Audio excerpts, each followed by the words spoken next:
আমি অরিন্দম চলে আসলাম আজকে এই মুহূর্তে কেন্দ্রীয় সরকারি কর্মচারীদের ডিএ আপডেট নিয়ে। বিরাট বড় একটা গুরুত্বপূর্ণ আপডেট।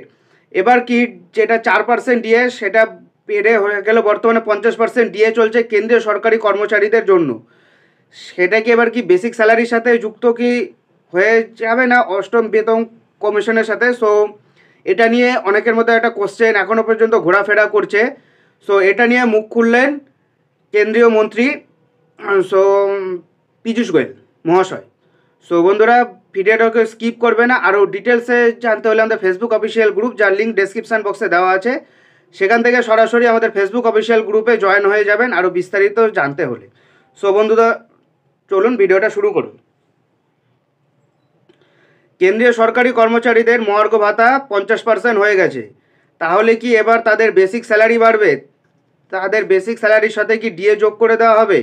ডিএ বৃদ্ধির মধ্যে সেই বিষয়টি নিয়ে মুখ খুলল কেন্দ্রীয় সরকার। কেন্দ্রীয় মন্ত্রিসভার বৈঠকের পরে বৃহস্পতিবার সাংবাদিক বৈঠক করেন কেন্দ্রীয় মন্ত্রী পীযূষ গোয়েল।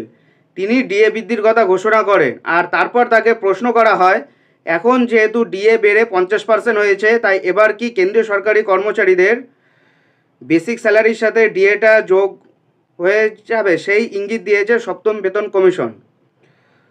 সেই প্রশ্নের জবাবে সরাসরি কোনো উত্তর দেয়নি কেন্দ্রীয় মন্ত্রী। তিনি শুধু বলেন, সেই সিদ্ধান্তটা বেতন কমিশন নেয়।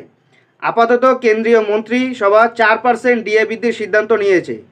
যেহেতু ডিএ বেড়ে 50% হয়ে গেছে, সেটার প্রভাব হাউস রেন্ট অ্যালাউন্সে বেড়েছে, মানে এইচআর।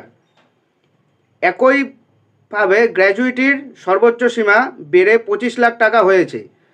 আর অন্যান্য যে ভাতা পান কেন্দ্রীয় সরকারি কর্মচারীরা, সেগুলো 25% বাড়ানো হয়েছে। এতদিন কেন্দ্রীয় সরকারি কর্মচারীদের বেতন কমিশনের আওতায় 46% হারে মহার্ঘ ভাতা পেতেন কেন্দ্রীয় সরকারি কর্মচারীরা। 2024 সালে 1 জানুয়ারি থেকে তাদের প্রাপ্ত ডিএর পরিমাণ আরও 4% বেড়ে গেল, অর্থাৎ ওই সময় থেকে তারা আরও 50% হারে মহার্ঘ ভাতা পাবেন। সেই সঙ্গে এরিয়া বা বকেয়া টাকাও পাবেন কেন্দ্রীয় সরকারি কর্মচারীরা। আর এদিকে রাজ্য সরকারি কর্মচারীরা দিনের পর দিন, প্রায় 50 দিন হয়ে গেল তারা অনশন করছে। সুপ্রিম কোর্টে তাদের কেস উঠাতে পারছে না। তাদের এক একটার পর এক একটা দিন চলে যাচ্ছে, প্রায় 1.5 বছর ধরে তারা কিন্তু রাস্তাতে বসে আছে। আর এদিকে কেন্দ্রীয় সরকার এক একটার পর এক একটা ডিএ বাড়িয়ে যাচ্ছে। বর্তমানে রাজ্য সরকারের ডিএ চলছে 10%, মে মাস থেকে হয়ে যাবে 14%, অর্থাৎ ডিএর ফারাকটা বেড়ে হয়ে গেল সেই 36%। সো এটা কেন্দ্রীয় সরকারি কর্মচারীদের জন্য বিরাট বড় একটা সুখবর। সো বন্ধুরা, আজকের ভিডিও এই পর্যন্তই। ভিডিওটা কেমন লাগলো অবশ্যই কমেন্ট করে জানাবেন। নমস্কার বন্ধুরা, ভালো থাকবেন সবাই। জয় হিন্দ।